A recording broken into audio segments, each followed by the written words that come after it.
Oh, what's that thing you always say? Smell the candle, burn out the Oh, flower. no, smell the flower, blow out the candle.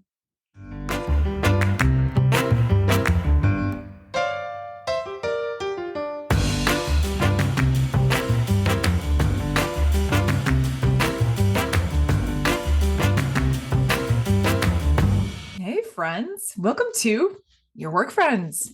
I'm Francesca, I'm Mel. and we're your two HR ladies wanting to make work more human and give you the best resources. And today, Mel, what are we talking about? Today we are talking about layoffs. So, why they Layoffs. happen, how they happen, all those things. Yeah. And while we were building this out, friends, we found out that it is a super meaty topic. So this is going to be a two-parter. We'll start today by talking about why do layoffs even happen, how it's decided who stays or who goes, and how they're best communicated. We'll come back in part two for something super important. Mel, what are we going to be covering in part two? What you should do if you find yourself in the situation of being laid off, and if you're someone who remains on the team, what you can do as well. Yeah. And of course, we'll finish up that part two with a good roast and toast. We have some folks in mind that need to get roasted and some folks that absolutely need to get toasted. So join us today for this two-part story where we'll talk about layoffs, starting with why they even happen.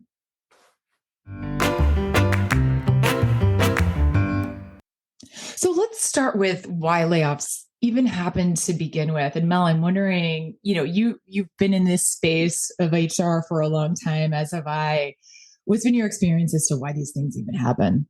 Yeah. So typically it's economic driven for the most part. That's been my number one experience. There are other reasons, and I'll get into it, but usually it's business not making plan. There are economic drivers like what we're experiencing today with inflation, political things happening, infectious disease, Oh yeah, COVID. Anybody when still it was recovering the from that. Hunger Games of layoffs that impact the economics of business, and businesses aren't making plan and they need to make decisions to address for that. Divesting divisions. So, changing what departments that they need, different skill sets to meet new needs. Mergers and acquisitions, companies coming in and finding redundancy in roles and new strategy.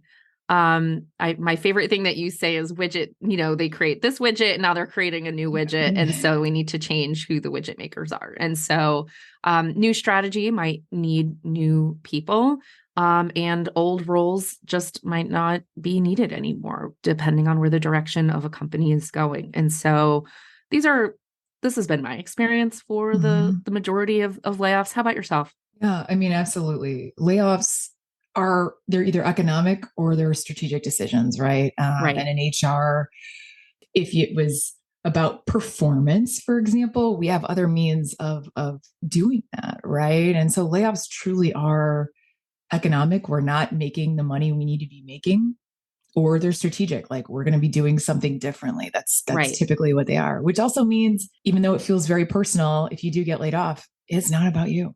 It's not. It's not. And I'm gonna throw this out there, and I'm You'll do sure it. there Yeah, might what are be you going eye to say? rolls because folks don't.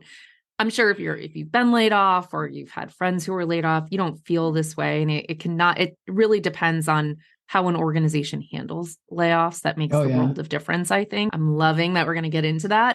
But layoffs typically are the last lever that a company wants to pull. They know how this impacts human beings. And it isn't the first go-to decision that they make. They do explore everything before pulling this lever. So we'll get into some of that, but I'm excited about talking through this and equipping people with tools if they go through it. Yeah. I know that's what's been really interesting to look at is I have been laid off.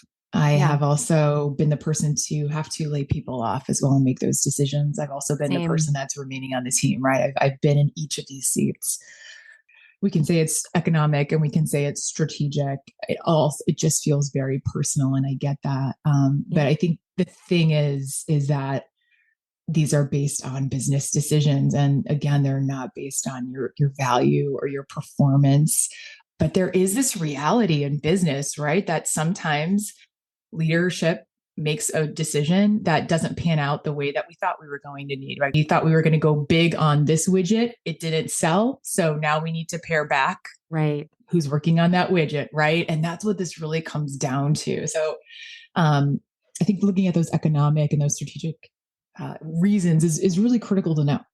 Yeah, agree 100%. The hope is, anyone who listens to this, if they find themselves in the position of being laid off, doing the layoff, or, a remaining member on the team, that they feel much more equipped to go through that experience. And it doesn't, take such a hit to their personal self-esteem by going through that experience. Yeah. So that's typically like why they even happen, right? The strategic, the economic. Let's get into how we choose who goes or not, which I know is kind of the meaty piece too. So let's go into that. So one of the things I want to talk about in terms of how we decide who gets laid off or not is to ground everybody in the cost of labor. And so, Mel, as you made mention too, layoffs are typically and ideally the last resort that we're going to take, right? So we're going to start to cancel out things like travel, things like maybe initiatives that are more innovative. So we don't have to move to layoffs. One of the things that is really important to know is that labor is typically the highest cost for most organizations. It's expensive to employ people because it's not just about your salary, right? For the most part, employers, when they hire someone, they're paying your salary, they're paying employment taxes on that, they're paying for benefits typically. As you go up in the echelon, they might also be paying for things like equipment, laptops, cell phones. They may be taking office space, other benefits like stock options, 401ks, pensions, all that. For the most part, each of us as employees, we can be as expensive as anywhere from 1.4 times to almost up to 3 times our salary to employ us. Absolutely. Okay? So if you're making $100,000 a year in your salary, it's costing your employer, it could cost them up to $300,000 to employ you with everything else that goes along, right? So that's why labor a lot of times is viewed as a very high cost. And it's also why when we're doing these layoffs, there's 2 ways that we look at them. Again, this is going to feel a little bit sterile and antiseptic, but what I want to do is open the hood as to how these decisions typically are made in terms of deciding who goes. Okay. The first one is economic. So if you are needing to lay people off because, to your very good point, Mel, we didn't make a plan, right? We need the money back as an organization. Typically what happens is each organizational head or leader is given a dollar amount that they need to find in their organizations. So for example, let's keep on this example of an employee that makes $100,000 a year. If you're an organizational leader and you're given a dollar amount of $500,000, what you typically will need to do is find $500,000 in payroll cost of that employee. Right. So that means you have to find 5 people to lay off. Right. Yeah. I want to say right now that these decisions are awful, typically because they are not related to performance. So what you're going to need to do typically in these examples is you're looking at who do I need to keep the lights on, that people that are closest to your core competence. So people that are in revenue generating roles, people that are making the products, people that are as close to the core competence as possible. And a lot of times we consider this as who do we need to keep the lights on? Yeah. So if you're in a non-gen role, or if you are doing more innovative work that's not directly related to a core competence, you may be the people that are on the chopping block. Yeah, I've seen that too. I mean, things like innovation is quickly set aside just to keep things functioning. They don't have the time or the money or the resources to focus on just that or have people dedicated to that. How about yourself? What have you seen? Yeah, absolutely. And it doesn't mean that innovation, or maybe if you're in a internal role like training or communications, right, does not mean that you are not valuable. It just means that this is a money play and they're going to stick to the core competence, right? Correct. Those roles Mm-hmm. are incredibly valuable. If your organization can't afford it, They that's can't what's afford going it. on here. They can't Yeah. afford it, right? So that's economic, right? We're looking for payroll dollars to put back into the organizational bucket, basically. The other is on strategic. So if it's structural, to your point, we've decided we're not going to make widget X anymore, and we're going to make widget Y, for example. So we're moving in a different direction, where we're divesting a business, if you will. What will typically happen is it's based on skills, right? So we're doing a thing called a skill mapping exercise. So ideally, this is a very thorough process where we're mapping the skills that are needed to execute on the new strategy towards those people that are currently at the organization. And for those people that have the skills needed, they remain with the organization. For people that don't have those skills needed, they don't. Yeah. Yeah. Yeah. I know you talk about this a lot, Mel, that ideally we actually are upskilling our people instead of laying them off, right? Yeah, that to me is an ideal state, and I do think organizations that handle this well do take a look at the existing workforce to see if it's possible to upskill or reskill that audience before letting them go. Right. But that to me is ideal state and a more human way to look at this.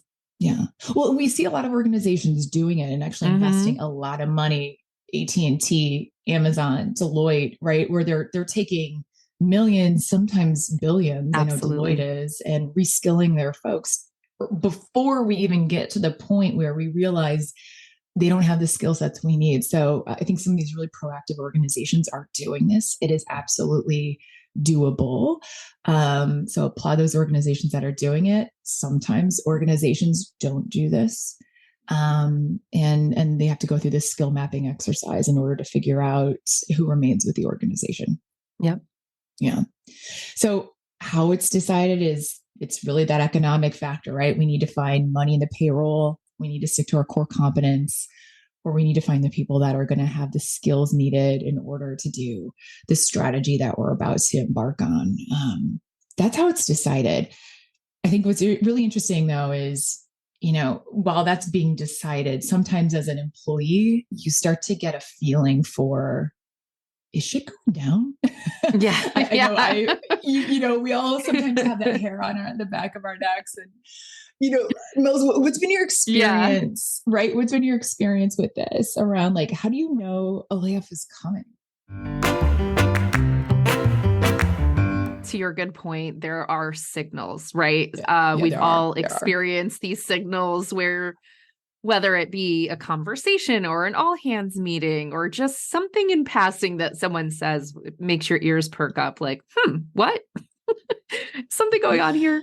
And so I do want to cover a couple of things that one, trust your gut. Not to say jump to conclusions, but trust your gut in the sense that if you feel something might be happening, there are things you can do to be proactive in preparing yourself. Um, Ideal state, companies will tell you they're coming. And you might be thinking, what?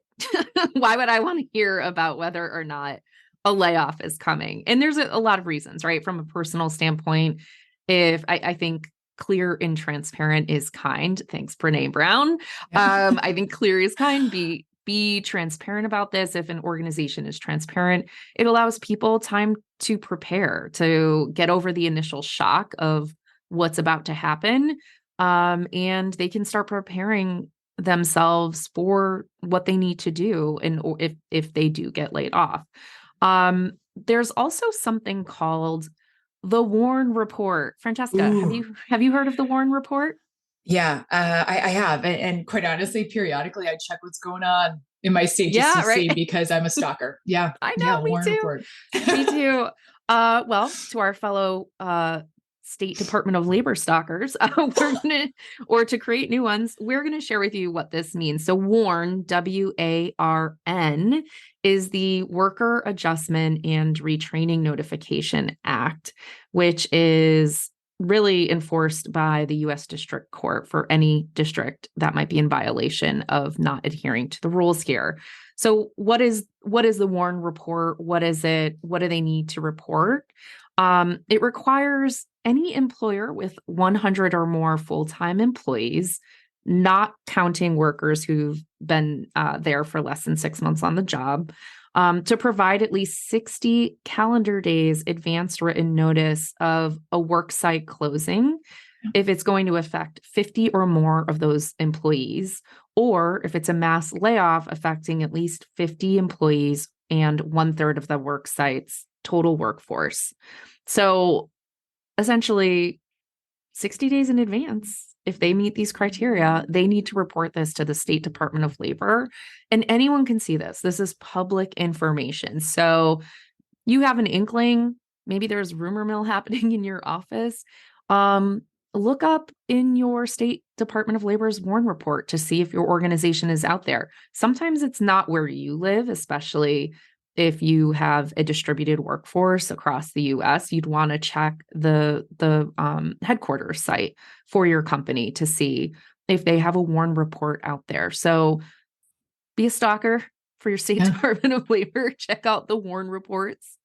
And then financial performance. You alluded to this a little bit earlier, Francesca, but things like budget cuts. Are you getting money for the work that you need to perform? Are you being asked to find money, give money back?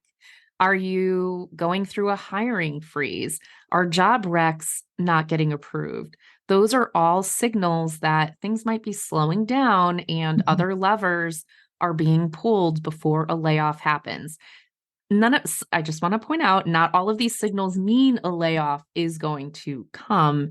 It just may be that you're going to start experiencing things like you have a training program, no more hot breakfast. So little things like that. And people get upset about losing those pancakes and scrambled eggs. No kidding. Hand to God. Got angry participants. But look, if you're an employee and getting rid of hot breakfast is going to save some jobs, I think, we could all sacrifice a pancake or two. No waffles though. You better give me my waffle. No, I'm just joking. Yeah. That's where you draw the line. Okay. So just look out for some of those signals. Other things. Look, gossip sites, they're fun in the workplace. They're fun to read. And some of the stuff ends up being true. So things like the layoff.com, Glassdoor, Fishbowl, industry blogs. I know for law, Above the Law is a place where you start to, hear about things pretty early. I think in the accounting world, Going Concern is a gossip blog that folks can check out. Reddit, there are a ton of things that you can check out and subscribe to. TikTok, even LinkedIn, you'll start to see things coming out in social media. And then last but not least, Google News alerts are your friend, not just to support you in doing the best job you can for the organization that you're working with. But the first thing that I do when I'm even interviewing is I sign up for Google News alerts for the organization that I'm interviewing for. If I'm hired, I can continue to get Google News alerts to see what's happening with the organization. I might sign up for alerts about their competitors, et cetera, just to stay on top of things. But you'll also start to see press come out if a company is performing poorly. And so if you want to stay connected and what's happening in your organization, Google News alerts are your friends. That's my list, Francesca, but what am I missing? Yeah, I think all of those together are really good things to pay attention to, right? Ideally, your organization is being transparent and letting you know ahead of time, right? Even ideally before the Warren report goes out, right? That this is coming. That is ideal state. I know it's not easy to hear, but it's ideal state. Friends, if I could offer any advice, I don't care what your level is, know how your company is performing financially.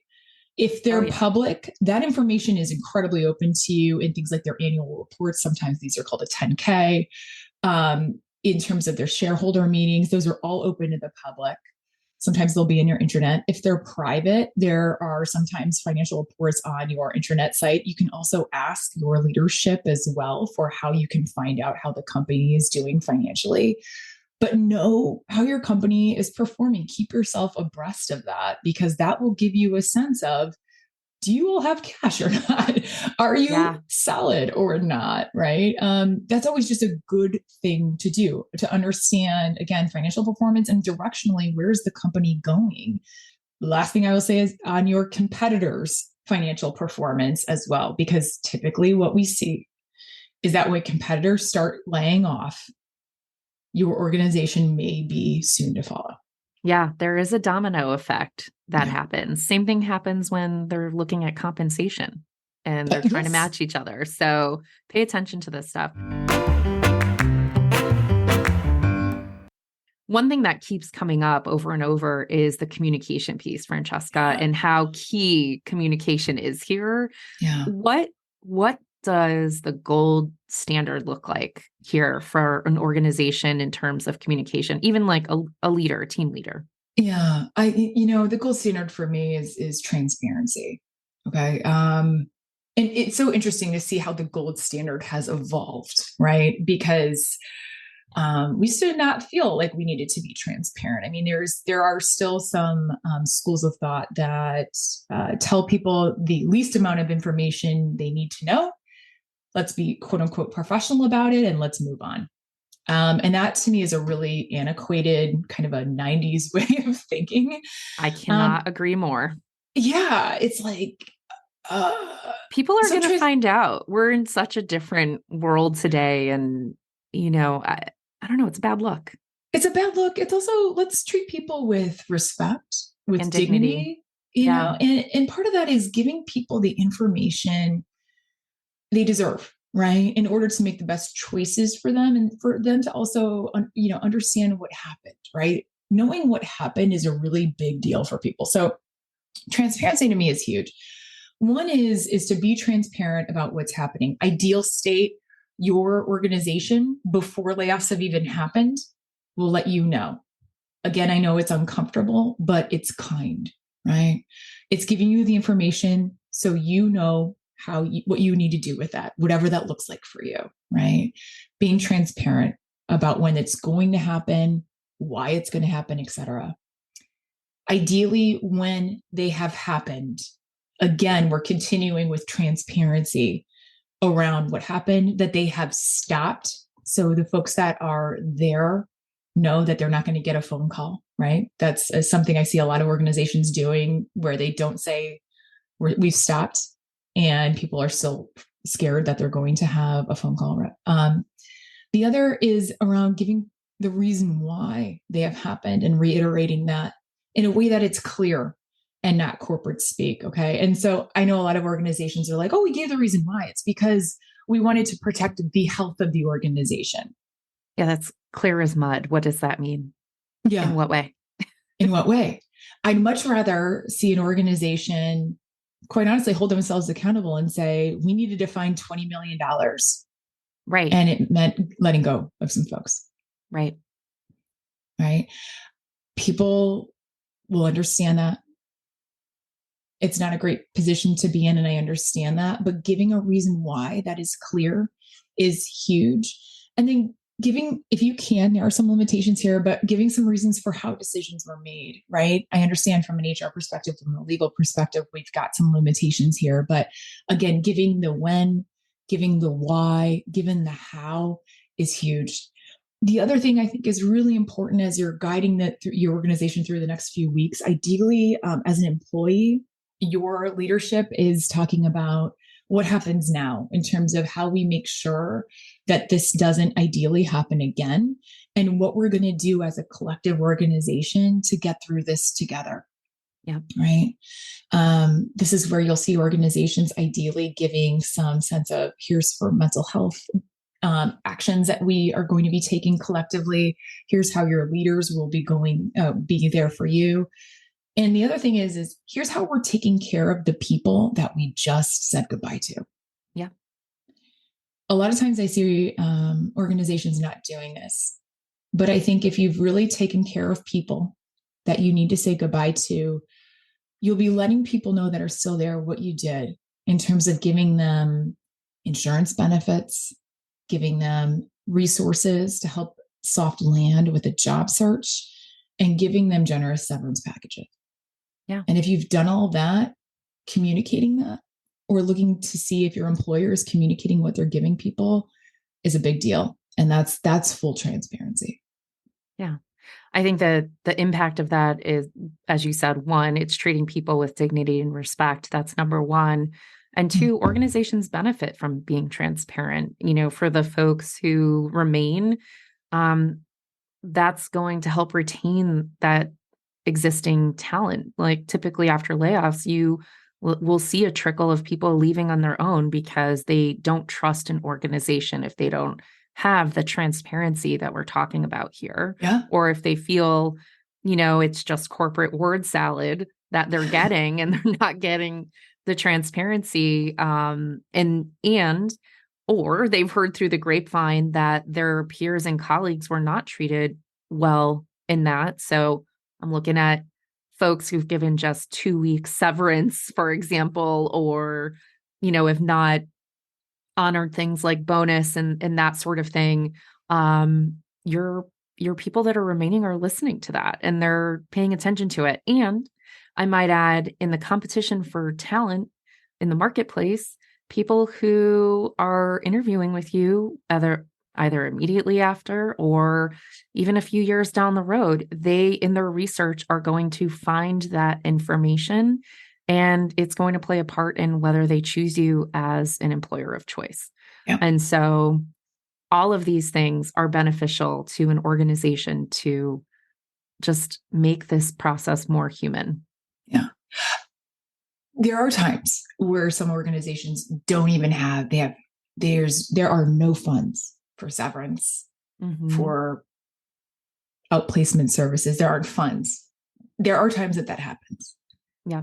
As an employee, let me tell you something. It costs organizations nothing to be transparent. Right. At the very least, that is something that I think we should expect of our organizations. Agree. I agree. And to your very good point, as an employee, looking at how your organization handled a layoff will tell you a lot about how they value their people. Absolutely. All right. This was really good to talk about this topic with you today, Francesca. I know we've been impacted by layoffs. We've had friends and family impacted. Feels good to share resources with others. We're going to come back to everyone next week with, what you should do if you find yourself in this scenario. And we're going to do our trusty roast and toast of those in industry, those who, may have biffed it a little in this process, and those who are doing things really well and treating their people with dignity and respect. So looking forward to following up on that. All right. Well, thanks, friends, and we'll see you next week. See ya. Bye, friend.